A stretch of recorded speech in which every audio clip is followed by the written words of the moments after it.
کہ قرآن کا جو کفار کے لیے اللہ تعالیٰ نے چیلنج کیا ہے وہ صرف سورت تک محدود نہیں ہے، بلکہ مختلف جگہوں پہ یہ مختلف چیلنج رہا ہے۔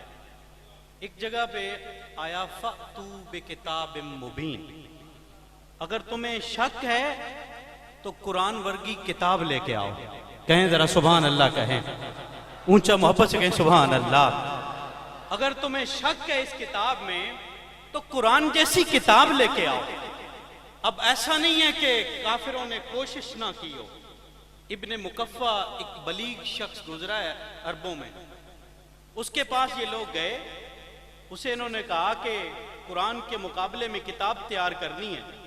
اس نے کہا 1 سال کا راشن دو، تنہائی دو، کاغذ دو، قلم دو، میں قرآن کے مقابلے میں کتاب تیار کرنے کے لیے تیار ہوں۔ انہوں نے یہ سارے مطالبے پورے کر دیے۔ 6 ماہ بیت گئے۔ اب سنیے گا اگلی بات کو، اور تھوڑا جاگ کے، بعض جگہوں پہ چپ کر کے نہیں بیٹھا جاتا، جگہ جگہ میں فرق ہوتا ہے، اور یہاں پہ بھی آج جس دستار فضیلت کے لیے ہم لوگ بیٹھے ہیں ایک کیفیت ہونی چاہیے، اور انشاءاللہ اگلے جملے پہ بن جائے گی۔ اب 6 ماہ کے بعد ابن مکفہ کو تنہائی دے دی گئی، اسے پیپر مہیا کر دیا گیا، قلم دوات سب کچھ دے دیا گیا۔ 6 ماہ کے بعد کفار کا ایک قافلہ اسے ملنے کے لیے گیا، اور ان کے ذہن میں یہ تھا کہ قرآن کے برابر 15 پارے تو یہ لکھ چکا ہوگا، لیکن جس حال میں وہ بیٹھا ہوا تھا، جب یہ لوگ اس حال میں داخل ہوئے، ماتھے پہ ہاتھ رکھا ہوا ہے، کاغذ مروڑ مروڑ کے پورے حال میں پھینکے ہوئے ہیں۔ انہوں نے پوچھا، او ابن مکفہ، قرآن کے مقابلے میں جو کتاب تیار کر رہے تھے وہ کہاں ہے؟ ہمارے ذہن میں تو یہ تھے کہ 15 پارے تیار ہوں گے۔ ابن مکفہ کا جملہ تھوڑا جاگ کے سنیے گا۔ اس نے کہا، تم یہ کہتے ہو کہ قرآن کے مقابلے میں کتاب کہاں ہے؟ اللہ کی عزت کی قسم 6 ماہ بیت گئے، بسم اللہ کے مقابلے میں آیت لکھتا ہوں، پھر فصاحت و بلاغت میں دونوں کا وزن کرتا ہوں، میرا لکھا ہوا جملہ مجھے زمین پہ دکھائی دیتا ہے، بسم اللہ کی فصاحت آسمانوں پہ معلوم ہوتی ہے۔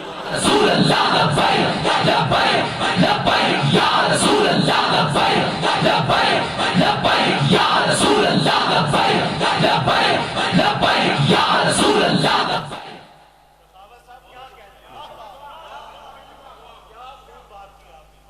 اچھا وہ پھر نہیں لا سکے، کتاب نہیں لا سکے۔ ابن مکفہ کہتے تم یہ کہتے ہو 15 پاروں کے برابر 15 سپارے، کہا یہ دور کی بات ہے، میں 6 ماہ سے لکھ رہا ہوں، اور صرف ایک آیت بسم اللہ کے مقابلے میں ایک جملہ تیار کرنا چاہ رہا ہوں۔ جب بھی تیار کرتا ہوں دونوں کا فصاحت و بلاغت میں موازنہ کرتا ہوں، میرا جملہ زمین پہ ہوتا ہے، اللہ کا کلام آسمانوں پہ دکھائی دے رہا ہوں۔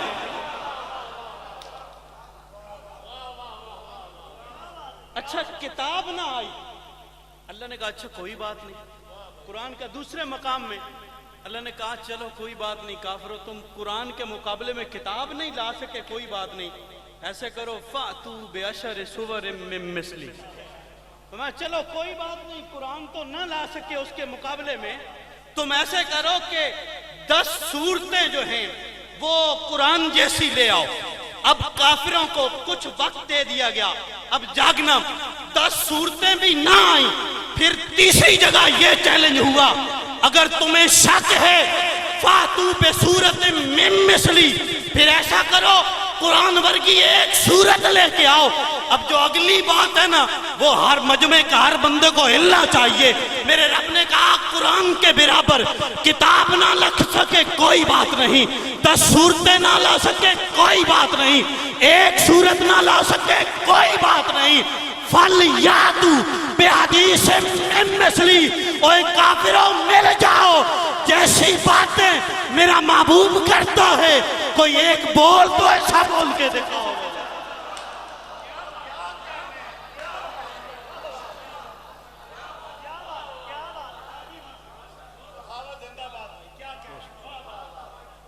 فرمایا جیسے بول میرا محبوب بول رہا ہے کوئی ایک بول تو ایسا بول کے دکھاؤ۔ کریم تو قرآن جیسی کتاب، اور باقی تصویر کا ایک رخ حضرت نے رکھا، میں دوسرے رخ پہ 2-3 منٹ میں بات ختم کر جاؤں. ہمیں کسی کی عزت کے ہم محتاج بھی نہیں ہیں. کوئی شخص ہماری عزت کرتا ہے تو وہ کچھ اپنا سنوار رہا ہے، کوئی نہیں کرتا تو کچھ اپنا بگاڑ رہا ہے.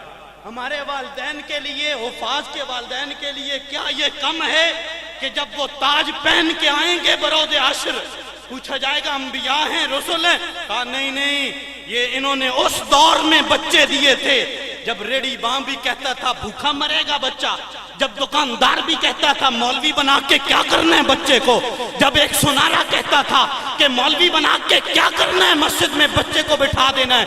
انہوں نے اس دور میں بچے دیے. آج دیکھو کوئی دے نہ دے، میرے رب نے جو تاج پہنائے ہیں چاند سے بڑھ کے چمک ہے، سورج سے زیادہ روشنی ہے ان کے ساتھ. اور علماء کا لباس دیکھیں،